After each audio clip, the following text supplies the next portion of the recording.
बिस्मिल्लाहिर्रहमानिर्रहीम। अस्सलाम वालेकुम क्लास 9th। आज आपका टॉपिक है torque, that is turning effect of force. You can called it rotational force. Last time आपने centre of mass, centre of gravity के बारे में डिस्कशन की। उसके बाद आपका next topic, very next topic है टॉर्क। टॉर्क को सबसे पहले हम फिज़िकली डिफ़ाइन करते हैं। What is torque? A force. Torque is a force but it is rotational force. A force which produce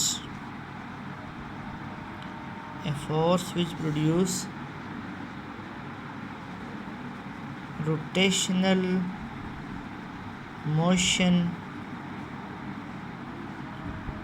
in a body is called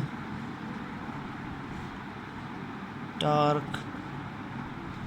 A force which produce rotational motion in a body is called torque. एक ऐसी force जो कि किसी body में rotational motion produce करे उसको हम क्या कहते हैं? टॉर्क। ठीक है, इसको आप टर्निंग इफेक्ट ऑफ फोर्स वो भी कह सकते हैं। लार्ज नंबर ऑफ डिफिनेशंस हैं, तो ये एक आसान फिज़िकल डिफिनेशन है टॉर्क की। A force which produce rotational motion in a body is called torque. इसको मैथमेटिकली आप डिफ़ाइन करते हैं। मैथमेटिकली आप इसको डिफ़ाइन करते हैं। टा, इसकी रिप्रेजेंटेशन टा सिंबल से है। ठीक है, tau is equal to R cross F. R जो है ये मूवमेंट ऑफ आर्म है, मूवमेंट ऑफ आर्म है। आर मूवमेंट ऑफ आर्म है और एफ जो है ये फोर्स है। आर मूवमेंट ऑफ आर्म है और एफ जो है ये फोर्स है। तो आप इसको ऐसे डिफ़ाइन कर सकते हैं, cross product of movement of arm and force is called torque. ये दूसरी डिफिनीशन है। Cross product of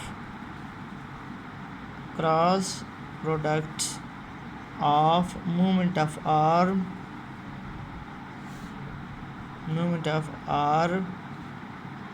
and force is called torque. Movement of arm और फोर्स का जो क्रॉस प्रोडक्ट है इसको हम क्या कहते हैं? टॉर्क कहते हैं। Torque is equal to R cross F.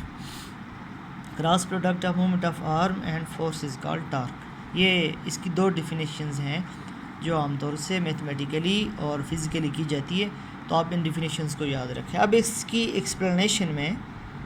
Explanation में हम इसी इक्वेशन का ही सहारा लेते हैं। Tau is equal to R cross F आपने पढ़ा। क्रॉस प्रोडक्ट जब ओपन किया जाता है आर एफ तो साइन थीटा आता है। ठीक है, जब डॉट प्रोडक्ट ओपन किया जाता है तो कॉस थीटा आता है, जब क्रॉस प्रोडक्ट ओपन किए जाते हैं तो साइन थीटा आता है। तो tau is equal to R cross F, that is R F sine of theta. Torque, इसका मतलब है टार्क की जो डिपेंडेंस है वो किन चीज़ों पर है? Dependence of torque. ये मुख्तलिफ हेडिंग्स आप ख़ुद से बनाएंगे, आपकी बुक में नहीं है। देखें, एक है मूवमेंट ऑफ आर्म, दूसरी है फोर्स, तीसरी है एंगल। तो टार्क डिपेंड करती है फॉलोइंग फैक्टर्स पे। Number 1 movement of arm, number 2 force, number 3 orientation का मतलब भी एंगल होता है। अगर आपको ये मुश्किल लगे तो आप जस्ट एंगल कह सकते हैं। Torque depends on the following factors.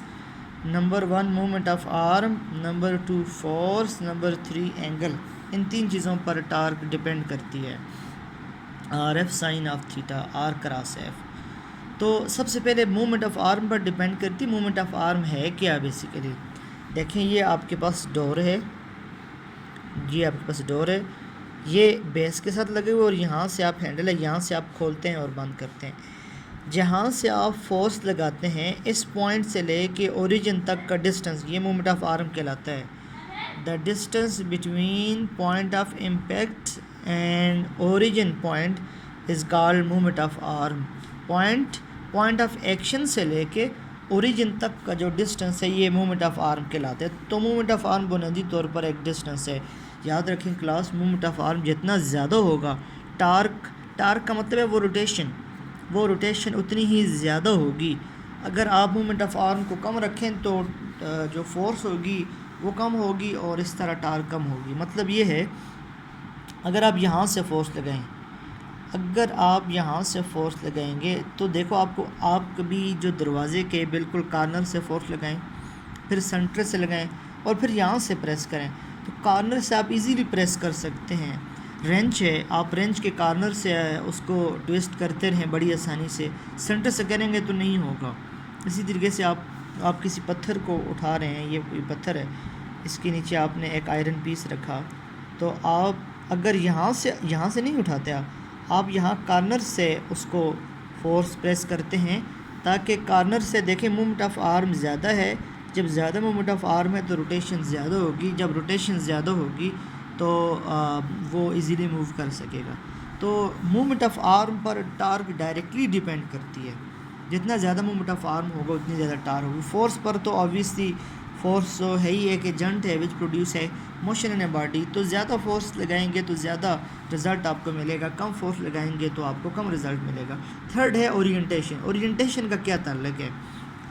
Theta अगर 90 डिग्री हो, देखें आप इसको परपेंडिकुलर लगाएंगे, आप इस तरह खींचेंगे तो ठीक है, लेकिन अब अगर आप डोर को आप इस तरफ खींचना चाहें तो इस तरह तो डोर मूव नहीं करेगा, आपको इसके परपेंडिकुलर इस तरह मूव करवाना पड़ेगा। तो टार्क जो है वो 90 डिग्री पर क्लास मैक्सिमम होती है। तो ये बहरहाल कुछ चीज़ें आपकी बुक में नहीं थी, मैंने डिस्कस किया और सो कि आप समझें। इसका यूनिट, टार्क का यूनिट क्या होगा? देखें, टार्क इक्वल है RF के। फोर्स का यूनिट क्या है? न्यूटन, और आर का क्या है? Metre. So newton metre is the unit of torque. Newton metre जो है ये टार्क का यूनिट होगा, ठीक है।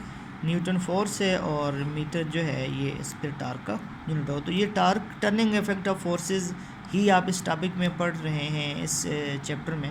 ये टर्निंग इफेक्ट ऑफ फोर्सेस थी क्लास।